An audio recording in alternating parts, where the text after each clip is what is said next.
absorção e que as pessoas possam se identificar, o brasileiro médio, esses desavisados da Paulista? Sim, é sempre fácil. Isso é fácil a absorção. Não tem capacidade. Porque aí isso é de fácil absorção. Só que, veja, é um negócio um pouco mais complexo do que isso. É um pouco mais complexo do que isso. Porque você precisa analisar também a maneira como isso foi se degradando. Isso foi se degradando.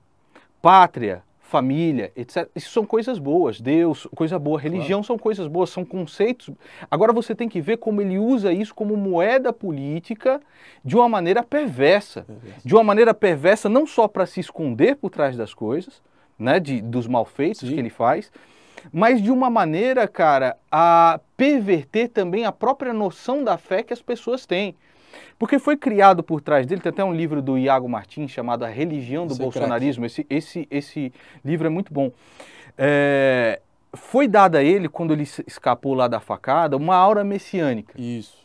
E eu realmente acredito que, de fato, ele, como o Saul lá, foi um cara que foi levado às altas esferas. Muita gente, cara, de coração aberto, a tua família mesmo, você mesmo, confiou no cara, para chegar lá e fazer pelo menos o mínimo de decência, cara. Um mínimo, não é muito não. Não é muito não. Nessa pandemia, cara, ele tava com a faca e o queijo na mão para ser um herói nacional. Para ser um herói. O primeiro país onde foi ofertadas as vacinas foi o Brasil. Que chegaram e falaram, olha, nós temos aqui as doses da Pfizer, vocês como um país continental e que tem a maior rede de vacinação, talvez do mundo, a mais avançada do mundo, então nós temos essa vacina para oferecer. O cara vai e recusa, cara. Então, olha só,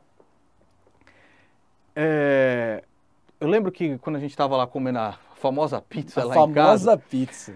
Qual era o sabor, inclusive? A gente pediu, foi umas 7 pizzas, porque foi com segurança, com todo mundo lá, então tinha tudo que tinha. Tudo. E aí eu falei, olha pessoal, antes da gente comer, vamos fazer uma oração. Aí tava todo mundo de mão dada para dar a oração, né? E o Júnior, que era o cinegrafista, que era o cara que ia filmar a nossa entrevista, sim, né? Ele tinha ido no banheiro, né? E eu tava segurando a mão dos caras assim. Tem que ficar segurando a mão aqui, se tiver que segurar a mão, é coisa de viado, tá ok? Então assim, ele não entende, cara, qual é a própria reverência ao Criador. Ele não entende isso, cara.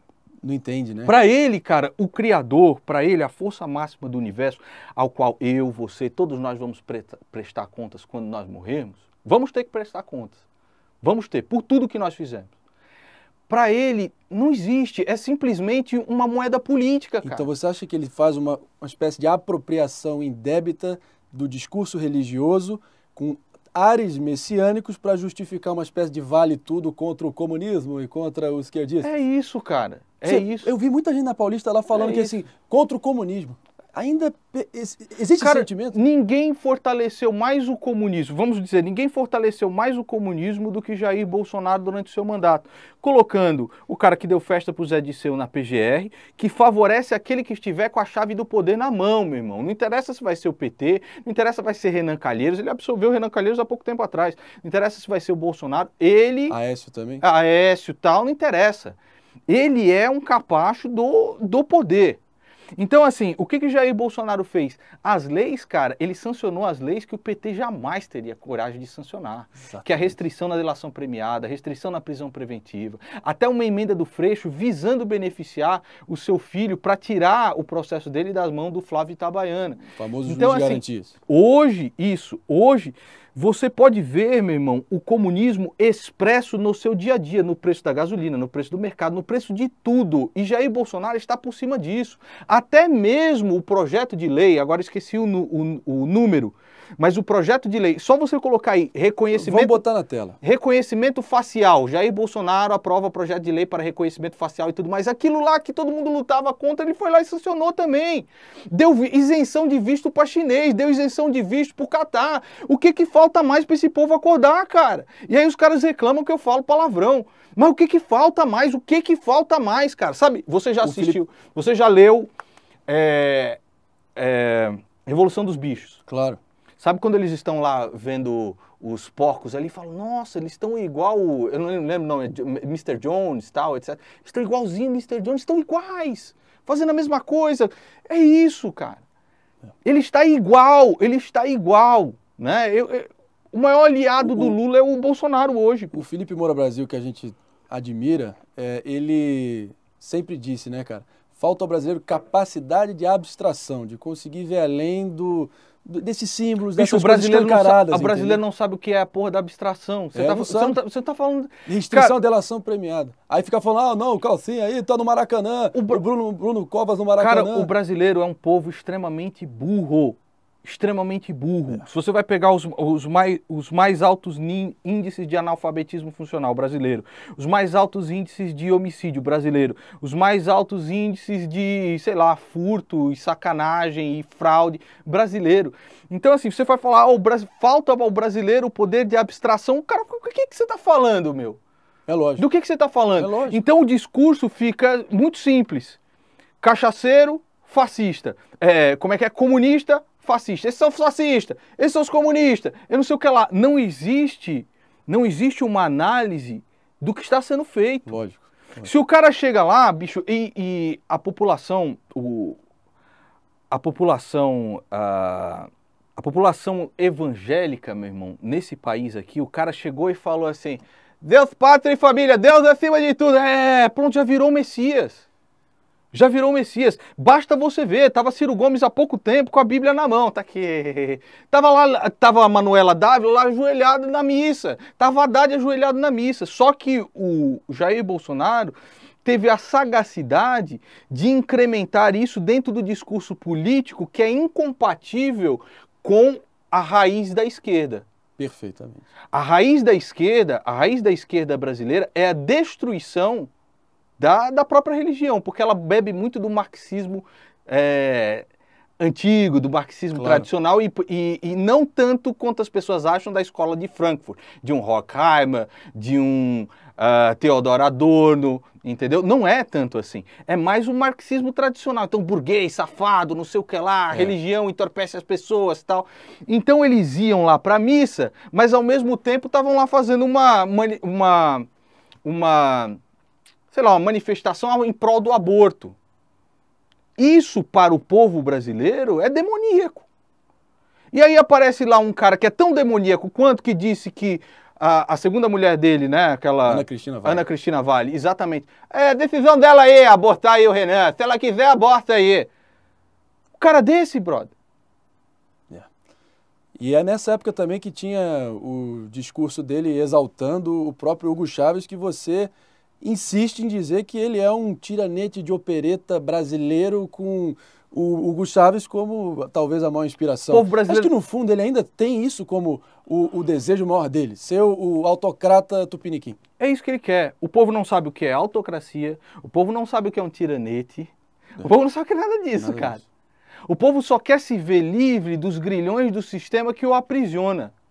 Só que eles não entendem que Jair Bolsonaro é o mais forte elo nesse grilhão.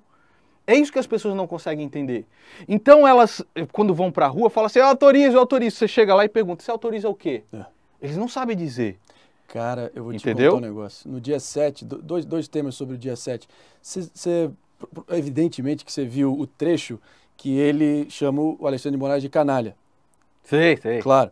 Mas antes dele, eu não sei se você percebe, antes dele chegar às vias de fato e falar, canalha, esse canalha, antes disso, ele fica titubeando, ele titubeia, fala assim, nós temos que ir para cima dele. Nós temos que fiscalizar ele. Outras palavras com o mesmo efeito. Fiscalizar ele. E aí as pessoas, percebendo que ele estava atenuando a intensidade do discurso contra o Alexandre de Moraes, elas, não! Aí você vê que ele percebe a reprovação.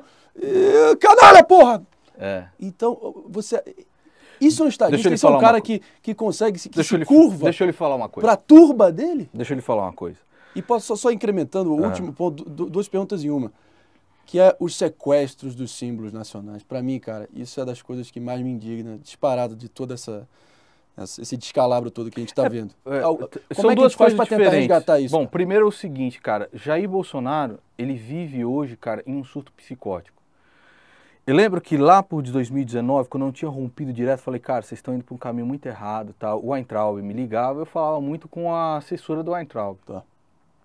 E ela falou que o Jair Bolsonaro, à noite, acordava desesperado, 3 horas da manhã, chorando para ligar para um amigo dele, que ela não me revelou quem era.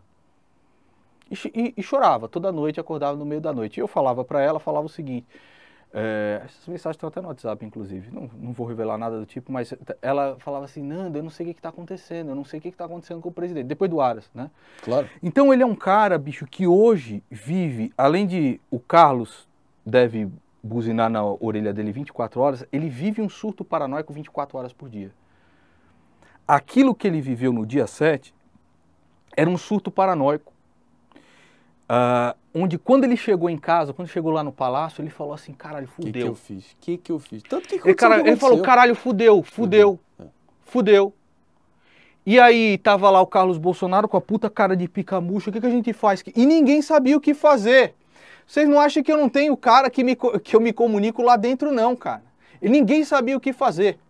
E aí chega lá o Michel Temer, que foi, aí eu posso entrar aqui no jantar, no famigerado jantar, ele contou isso, que o 03 estava no canto acuado, mas o Jair ligou, clima de funeral. O Jair Bolsonaro ligou pro Temer desesperado, eu não sei o que fazer.